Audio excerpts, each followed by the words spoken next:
Hi. Speaking, yes. Hi, Benjamin. It's Will here from FlowOps. Sir, we help operational leaders across SMB and mid-market sales teams remove bottlenecks from your connected systems that hamper profit-generating activity. I understand you're the head of operations at most hated sales teams. I am. So what is it you're selling?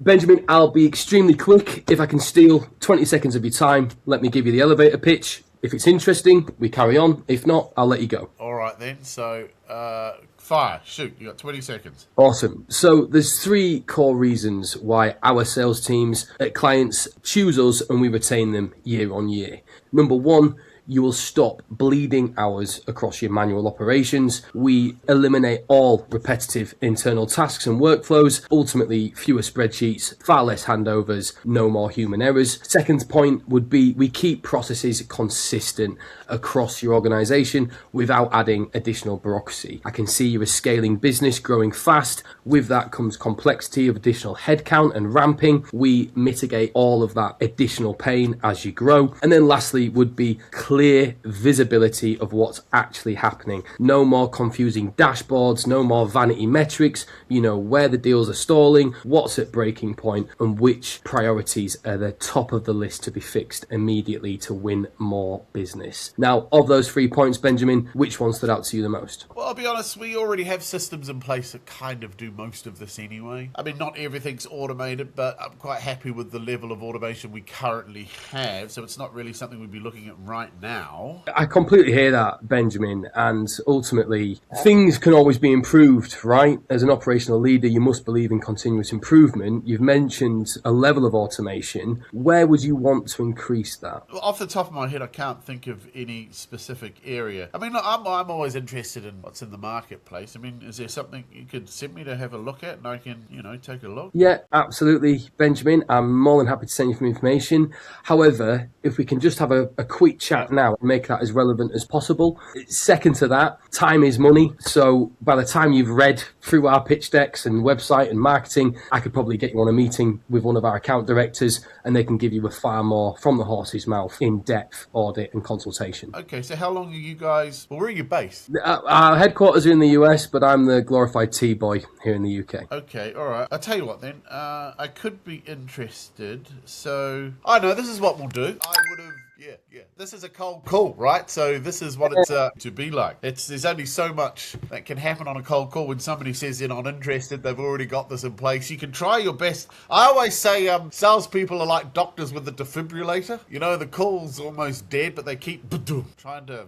Deliberately going to be hard. I thought you were leaning in. I thought I'd wet your beak a little bit, but... No, I need the audience to think. I needed to lean in. You don't know, you might have a meeting. So, some feedback. Because a lot of salespeople do this, particularly if they're from the SaaS background, they leap straight into talking at me about them. You notice you did that? So you just said, is that Benjamin Dennehy? And then as soon as I said yes, you went straight into pitching straight at me with nothing else. And that, it's kind of hard. Remember, you're phoning somebody up. They're probably not really listening, because that is what it's like when you're prospecting. And when you go straight into a pitch talking about you, as appealing as when someone phones up and discusses things that they fix. And I'm really big on this, because I know it works, because I've done it for many, many years.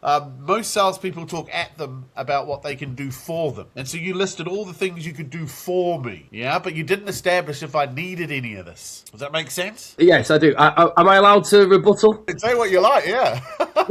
Moving from permission-based opener into elevator pitch are those three core value statements. That then, when you ask the open question, which one stands out to you the most, you get quite a blanket statement of none of them. So I was trying to drive towards your pain point, which is standard, best practice, but there wasn't one. And I kept asking you questions for that. But I don't do SDR cold calling. I only do AE cold calling. And then that's why we qualify opportunities at our business, because we want that tangible event. If that prospect doesn't have a tangible event for my client, we don't qualify that as a meeting. No, I understand the concept. You should flip it slightly, though. You still can follow the same structure, but you can flip it. So rather than listing what you do, the only thing I care about as a prospect is me and my world. I couldn't give a rat's ass about you or your company, because I'm selfish by nature. That's how we all are as people. So when you phone me up, if you can put what you do in my world. Give me examples of what you mean. So we work with heads of operations like you, and they're frustrated with the fact that whenever they try and do this particular functionality within the business, they get this outcome. And I'm able to say, well, yeah, I can relate to that. I recognize that. Whereas a lot of people talk at us using broad jargon. We can help you improve your visibility. You know, it's so broad. And then you ask me the question, which of those appeals to you? And the instant reaction is, well, none of them, because they're all pretty vague. We've kind of got that already. So it elicits those sorts of reactions is what I'm driving at. Yeah, the more you talk at me about you, I was trying to count a time of how many you said us, we, and I. Yeah, quite a few times. Again, when you're a prospect, you hear someone talking about themselves. What's the number one thing everyone loves talking about? Themselves. So we were on a prospecting call. We try to want to get the prospect to talk about themselves or think about themselves. But anyway, no, I mean, you're confident. Your style's good.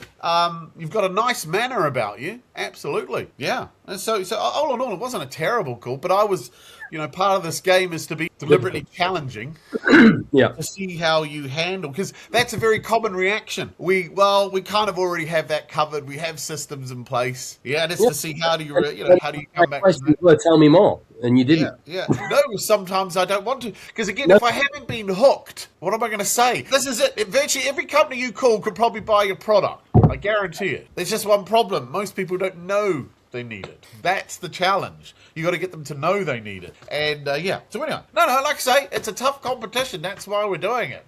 Will, how do you feel that you did? Extremely well. I think I'll win this overall. Yeah, I think you'd be very good at cold calling in the US market. I am. Yeah, it's one thing calling into Europe, another in the US. So good job.